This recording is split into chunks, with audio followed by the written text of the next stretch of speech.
Après avoir vu comment dériver des fonctions à l'aide de la définition, donc à l'aide de la limite quand delta x tend vers 0, de f de x plus delta x moins f de x sur delta x, on va maintenant commencer à apprendre à dériver de façon plus efficace, plus rapide, sans avoir recours à la limite là, de façon spécifique. C'est caché derrière, mais on va développer des petits trucs pour dériver plus rapidement.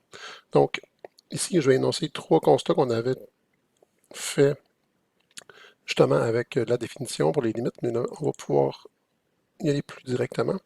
Donc, la dérivée par rapport à x de k, si vous voyez, on n'a pas le même symbolisme, donc on sait que x est la variable. Si j'ai une autre lettre, une autre inconnue, ce sera une constante.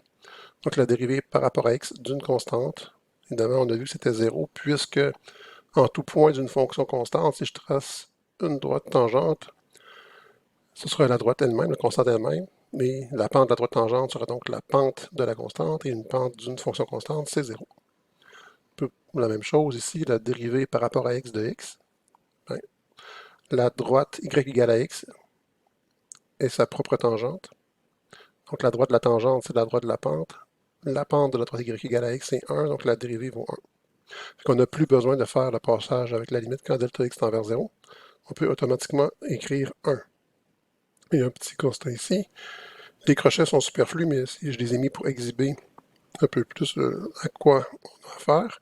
Donc la dérivée par rapport à x d'une constante fois une fonction, c'est la constante fois la dérivée de la fonction. On peut donc sortir la constante de l'opérateur de dérivation. Donc la dérivée d'une constante fois une fonction, c'est la constante fois la dérivée de la fonction. On va aller faire quelques exemples assez triviaux pour illustrer ce théorème que j'énonce sans démonstration parce qu'on peut s'en convaincre par des arguments géométriques assez simples. Donc, comme premier exemple, ici, si on se dit que f de x égale 5,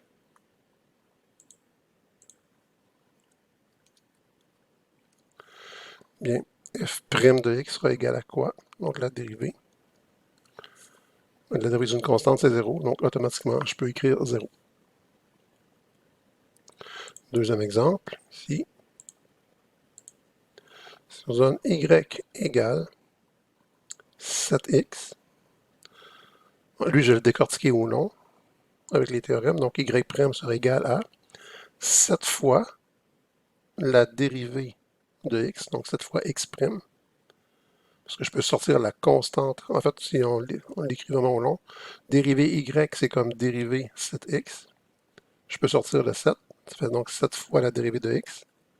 Mais la dérivée de x, c'est 1. Donc ça fait 7 fois 1, ça fait 7.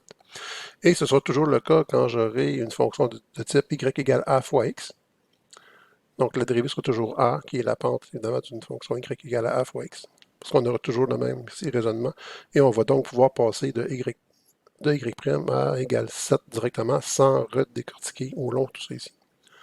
Donc, par exemple, de manière efficace, pour une fonction très simple, si on se donne f de x égale moins 9x, quelle sera la dérivée? Alors, f' de x sera égal à moins 9, tout simplement, parce que j'ai moins 9 fois la dérivée de x qui est 1, donc moins 9.